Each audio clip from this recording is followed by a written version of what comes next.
If you clicked this video by accident or this is your first time visiting my channel, welcome. And if you are returning, it is great to see you again. Today I'm going to be going over Scarlet and Violet base set, the master set, all the cards that you can pull from packs. I know there's varying levels of master sets out there, but I think the basic form of a master set, some people even call it a full set, is collecting all the cards that you can pull from packs. So before I get into the overall set, I'm going to be going in through the individual cards, and then at the very end, once I've gone through the entire binder, I'll do big flips kind of like this view and kind of go back. But I do have some interesting information on the set itself. So it has 258 unique cards. That doesn't include reverse hauls and everything. So you will need a 480 card binder or a 12 pocket binder in order to fit this entire master set if that's what you're going for. This is the 95th English set to have come out, which is wow. And this came out on March 31st, 2023 in English, which is actually the day that I'm filming this in 2024. So it's exactly a year later. This just somehow worked out like that. I've been trying to do this video for a while and it just happened to be today. This is a Sunday. And I'll show a photo of, I guess, on TCG Player, the going rates for the booster box and booster packs, which they're very affordable. And I'm pretty sure the most expensive card in this set is still the Miriam, but it's significantly dropped in price. So let's get into the individual cards, starting strong with the Pineco hanging from the tree. I wonder if Pineco grow from the tree or how that even works, because then the Pineco just kind of hops around, and then once it evolves into a fortress, you're not getting through that. It's impenetrable. We have the Cacnea. I love Cacnea as a Pokemon. I don't know what it is. I remember playing it in Pokemon Coliseum with the one pre-gym, and I never knew what typing Cacnea and Cacturne had. It always kind of threw me off.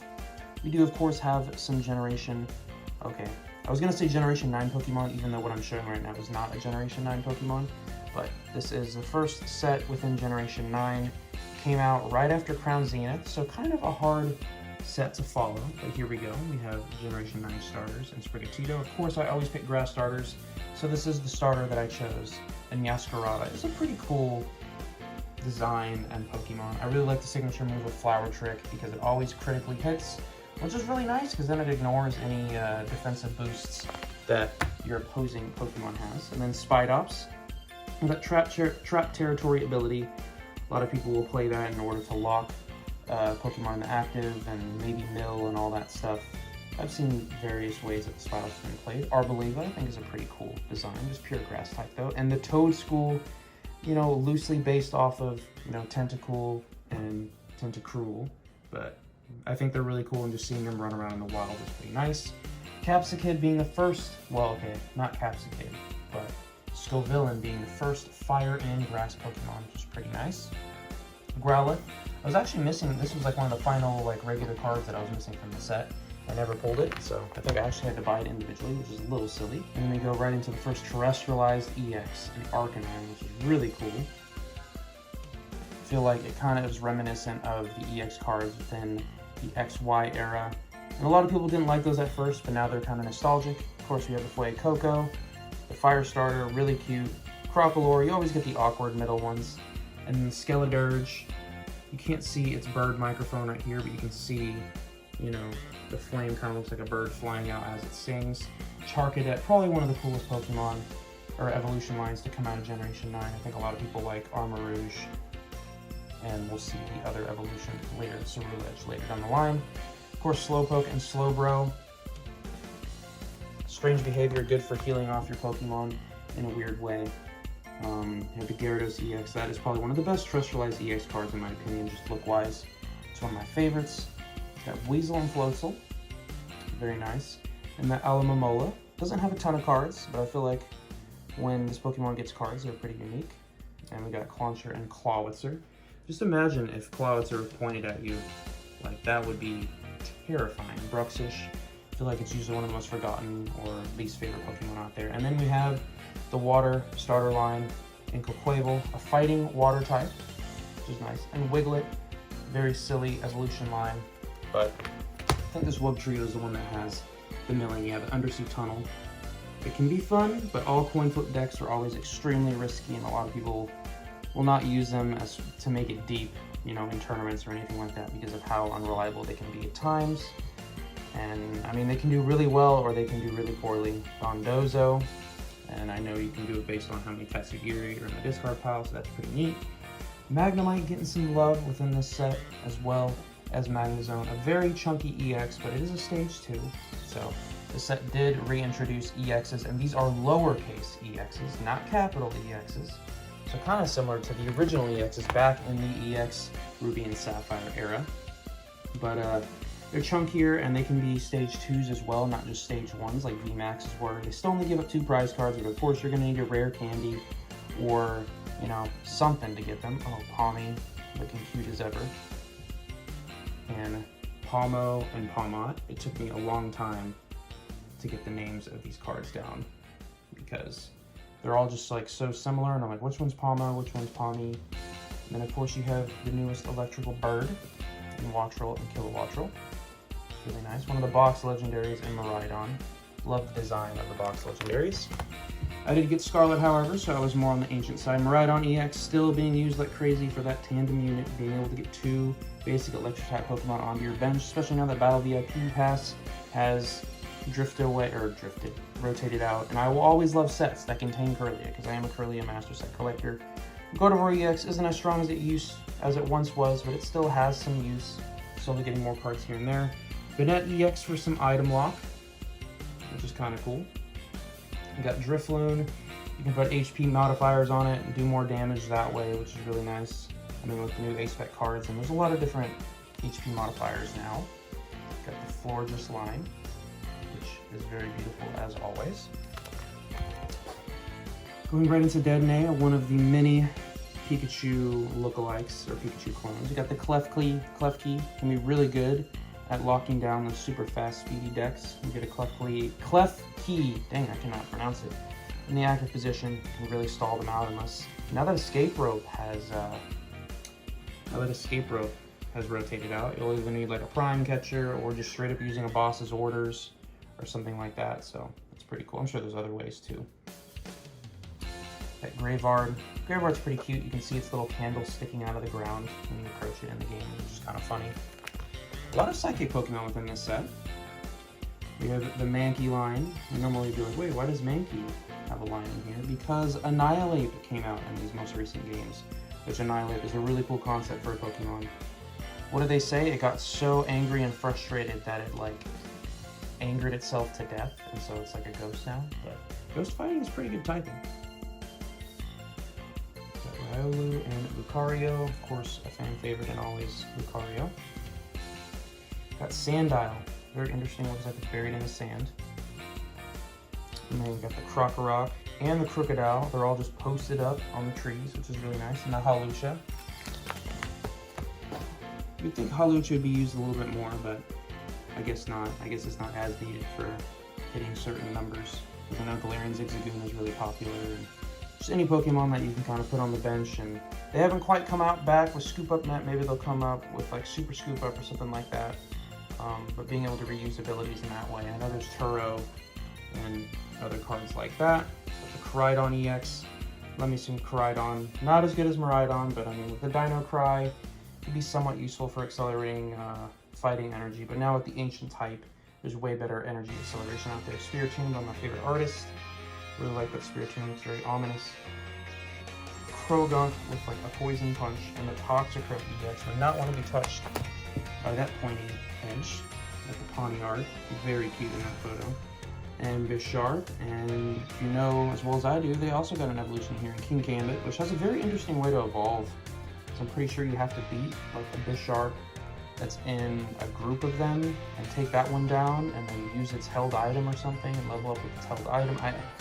Or maybe you have to beat multiple, maybe you have to beat like 3 of those groups of Bisharp. It's something really complicated. I don't know how anyone would have been able to figure that out without like looking it up.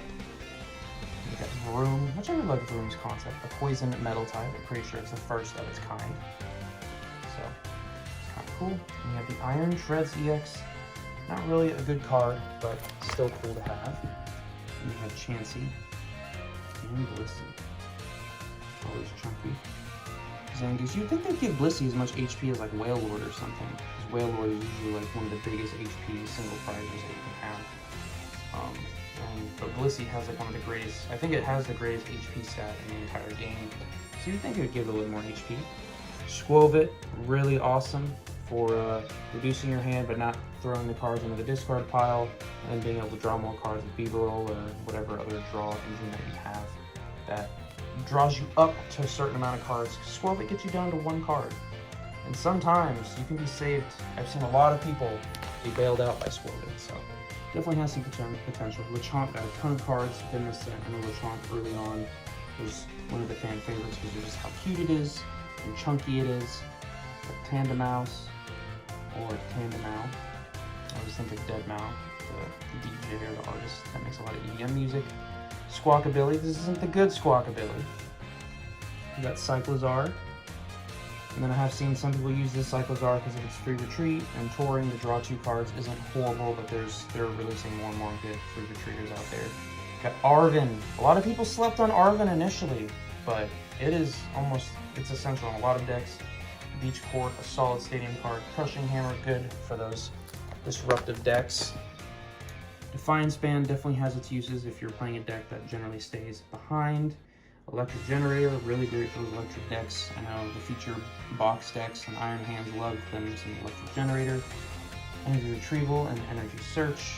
Solid cards, but have their niches, but there are generally better cards than those. Experience Share, good for saving energy, but I know Heavy Baton has been used to save energy from heavy retreaters. Judge, always a useful card. People still use Iono more, but Judge can still be useful. But now that Path has rotated, it's not as powerful.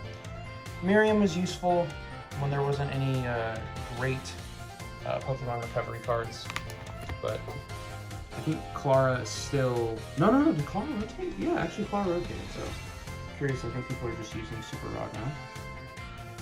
Got Penny, putting basic Pokemon back. Oh, we passed over Nestball, but Nestball, really great. Now Buddy Poppins come out, which can be used besides the first turn, just so useful. Pokemon Catcher, it can be great in those disruptive decks, and if you get those coin flips to go. Professor's Research, always a staple in decks. Rare Candy used for all these Stage 2 decks, including Charizard and Pidgeot, which is probably still the most popular deck there is. That is Charizard EX and Pidgeot EX. We got Switch. And we have Ultra Ball, another staple card. Very nice. And Vitality Band. It's always interesting to see, during which rotations, which balls are active. And now we go into the very nice cards. This is the first set to feature illustration rares, which you could say pull inspiration. Oh, Armory is so beautiful, and I love that Silphook. Which you could say pulls inspiration from the previous trainer galleries, but these only feature the Pokemon themselves, no trainers. So they're very nice, and if your favorite Pokemon is featured on one of these, I'm sure you're excited. I know one of mine is featured within this set in Curlia, and I love that card. I have it in English and Japanese PSA 10. And I got the Graveard. I actually pulled 3 or 4 of those, which is kind of ridiculous. The Olu, Sandout, and they just have so much personality. I love these cards very much. Bombirdier, King Gambit, all those Starlies just flocking around, Squovet. And then we get into the full arts, which are kind of meh. I really like this Gyarados one. This Gyarados one does hit pretty nicely. The Magnezone, sometimes the colors can do it well, sometimes, this Gardevoir doesn't look too bad. This Banette, Great Tusk EX, even worse. Koraidon, not as bad as the previous ones, but still kind of Toxicroak, meh. Iron Shreds, meh. Oinkalone, not really feeling that one either, but these are considered ultra rares. Got Arven, I prefer this Arven over the special illustration rare. Got Jacques, Katie, and Miriam. Didn't know about Miriam until the very end of the game, because there's really no use. I love this Professor's Research, one of my favorites. She just has style. Professor Sada has some style for sure. Love that ancient look. Despite hanging from the tree, I think this is one of the few special illustration rares that I pulled myself. Miraidon, I love this artwork so much. Man, it's so good. And of course, this Gardevoir EX, probably one of my favorite cards of all time. Just the whole storyline when you line them all up is amazing. Got the Great Tusk. I love this Great Tusk just roaming the desert. It is so cool. It's kind of how you run into it in the game as well. Koraidon EX, this is a top tier illustration because it just reminds me of the prehistoric era, with dinosaurs and everything. Got Arven, I love the Sleepy Jacques. This Miriam, I do really appreciate this artwork, but I think it was definitely overhyped when it first came out. Love this penny, sitting at the desk, looking outside. These gold cards I actually like, because they are the box legendaries. We have Nest Ball and Rare Candy, both very useful item cards. And I don't know, these secret rare energies don't seem to be people's favorites. And I did include, I'm going to go over these kind of fast, I did include one of all the basic energies. The reverse holo energies were in Scarlet and Violet 151. But I included them in here because there's really no other place that I think makes sense for them, because I think I maxed out the Scarlet 151 binder, so I put them in here. And then I do have some random exclusive cards, whether they're like promos and boxes, or deck exclusives, or holos that came in other packages. So I do have a few of these, and Sprigatito, Fuecoco, Quaxley, and Quavel. So that one's probably a non-holo one, probably from a deck or something like that. Dondozo, probably same deal as all of these. These are just non-holo exclusives. They can be found in decks, pre-release kits, all of those things. Got the Pokemon Center Lechonk. This one actually might have a little price. I know some of the Pokemon Center cards have a decent price tag. And this is the last one. The rest are Scarlet and Violet 151s. So now we can go into the big flips for the overall set. But please let me know, do you have a master set of this set already? Do you plan on collecting it? Do you not like this set because all the cards are cheap? I mean, the most expensive card is within $20.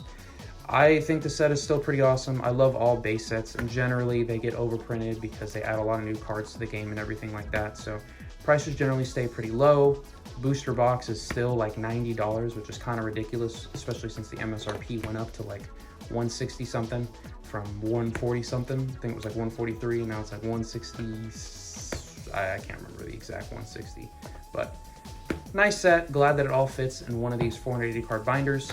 Just so you know, my goal this year in 2024 is to complete all the sets that came out in 2023. Less of a goal than last year, because last year I completed 10 sets, which was ridiculous. This year I should only have to complete like 5 or 6. So, but this does include 151, which I know is going to be pricey. So I should probably start breaking away at that. But I'll probably end up finishing Paldea Evolve next, because I'm about 75% there on that one. So once again, let me know what you thought of this set. How would you rate it out of 10? Overall, I think it's a solid 7 out of 10. I would have given it a 6, but because it has curly, I had to bump it up 1. I like the variety. I love the pull rates weren't too bad, and overall, I think it was a great set. Once again, let me know what you thought. Give me any feedback down below, and I will catch y'all in the next one.